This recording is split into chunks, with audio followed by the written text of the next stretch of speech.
According to English Housing Survey data from the 2022 to 2023 period, there are over 202,000 shared ownership households across the country, yet historically, fewer than 5% of these residents ever managed to staircase their way to full, outright possession. This stark, undeniable discrepancy forces a rather uncomfortable inquiry into the underlying mechanics of the property market. Is this popular government scheme actually a viable wealth-building tool, or is it merely an elaborate financial treadmill disguised as a legitimate step onto the property ladder?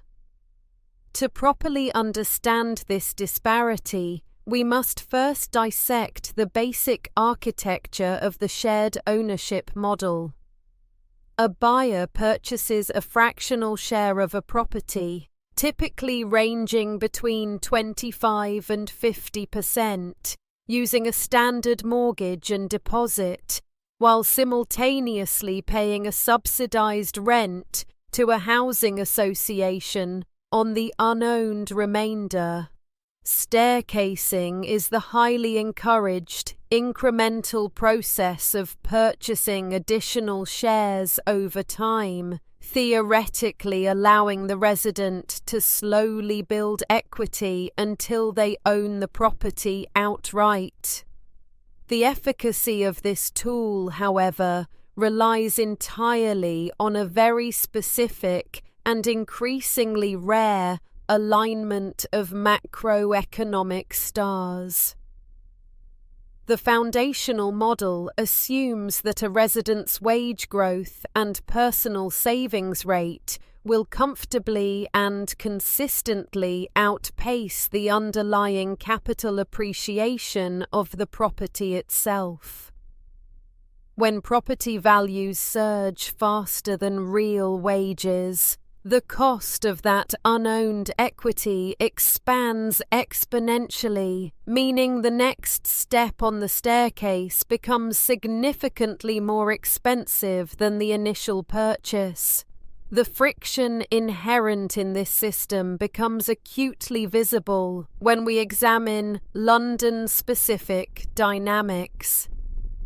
According to Greater London Authority data from the fourth quarter of 2023, the average initial share purchased in the capital is just 25%, a figure largely dictated by immense regional affordability constraints.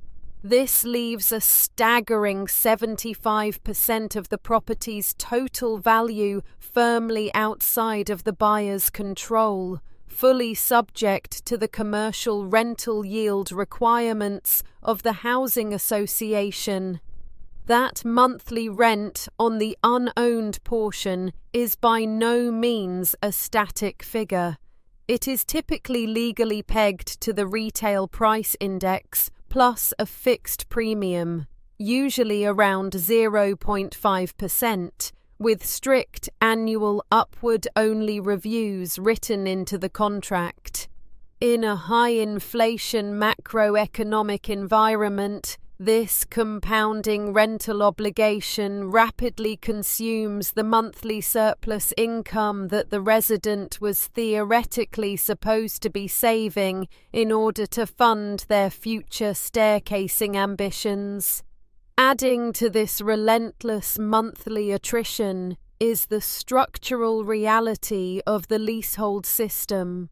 Because these properties are almost universally sold as leasehold flats, buyers are legally liable for 100% of the building's service and maintenance charges, despite only holding a minority stake in the physical asset.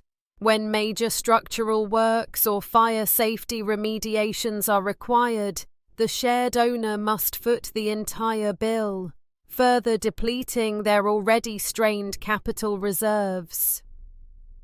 The economic reality here is distinctly asymmetrical and somewhat punitive toward the consumer. The resident carries the full, unmitigated liability of a traditional homeowner, but only reaps a small fraction of the overall equity growth. Simultaneously, they bear the inflationary rent exposure of a private tenant, creating a unique hybrid of financial obligations that actively restricts long-term wealth accumulation rather than accelerating it as originally advertised. We can rigorously test this premise by applying some basic financial modeling to compare a shared ownership resident with a traditional renter who aggressively saves their surplus income. Consider a hypothetical £400,000 London flat where our buyer takes a 25% share for £100,000, utilising a 90% loan-to-value or LTV mortgage. The remaining £300,000 generates a substantial monthly rental obligation that sits right alongside the mortgage payment and the building service charges. According to our proprietary models, updated in January 2024, if London property prices rise at a historically modest 3% annually, the total valuation of that flat increases to £412,000 by the end of year one, while the buyer's 25% share has gained £3,000 in paper equity. The capital cost to purchase the remaining 75% has simultaneously increased by a daunting £9,000. To execute a staircasing transaction, the buyer must fully fund this new, higher market valuation through accumulated cash savings or increased mortgage borrowing. Furthermore, they must pay for a new independent surveyor valuation, incur fresh mortgage arrangement fees, and potentially trigger stamp duty land tax, or SDLT, if they chose to defer their tax liability at the point of initial purchase. These transaction costs are certainly not trivial. The lingering shadow of SDLT and those associated administrative fees can effectively wipe out the initial capital appreciation on the buyer's original 25% share. The fundamental mathematics of the transaction actively penalise the resident for the property's market success, meaning that capital growth, usually a traditional homeowner's greatest financial ally, acts as a direct and immediate barrier to achieving full ownership. The situation is further complicated by the prevailing cost of retail debt. When the Bank of England aggressively raised the base rate to 5.25% by late 2023, the cost of financing an additional property share effectively doubled compared to the ultra-low rates available just 2 years prior. Higher borrowing costs naturally suppress the LTV ratios that risk-averse lenders are willing to offer, demanding even larger cash deposits to successfully staircase. The echoes of that previous low-interest rate market phase still resonate painfully for many early adopters of the scheme. Buyers who initially entered the market at 1.5% mortgage rates are now trapped by a tightening dual vice.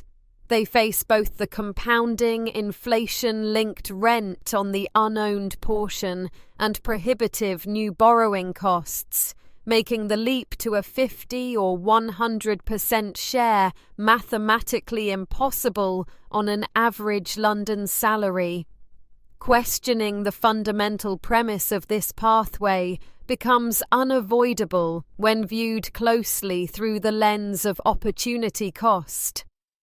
A traditional renter placing their equivalent deposit and monthly surplus into a 5% yield fixed-rate bond is steadily compounding liquid cash. Meanwhile, the shared owner is watching their ownership target drift further away, locked into an asset that demands continuous capital injection just to maintain their precarious status quo. This inherent illiquidity is starkly evident at the localized level, particularly in high-density regeneration zones like Croydon or Nine Elms. Secondary market data from the Land Registry in early 2024 indicates that selling a partial share often takes twice as long as an outright traditional property sale. This delay is largely due to the highly restricted pool of eligible buyers and the mandatory 8-week nomination period granted exclusively to the housing association. If a resident cannot afford the escalating costs to staircase, and they cannot easily liquidate their partial share on the open market, the property ceases to function as a dynamic financial asset. Instead, it rapidly morphs into a highly restrictive liability, anchoring the owner to a specific geographic location and a deteriorating monthly cash flow position, fundamentally contradicting the original government promise of upward social mobility. Ultimately, the underlying economics of this structure reveal a deeply flawed mechanism for genuine wealth creation. Unless wage growth dramatically and consistently outpaces property appreciation, or the disproportionate burden of leasehold liabilities is fundamentally reformed by primary legislation, this specific pathway to ownership will remain an exhausting uphill climb. It is a system where the financial steps are constantly moving away from you, leaving true ownership perpetually out of reach.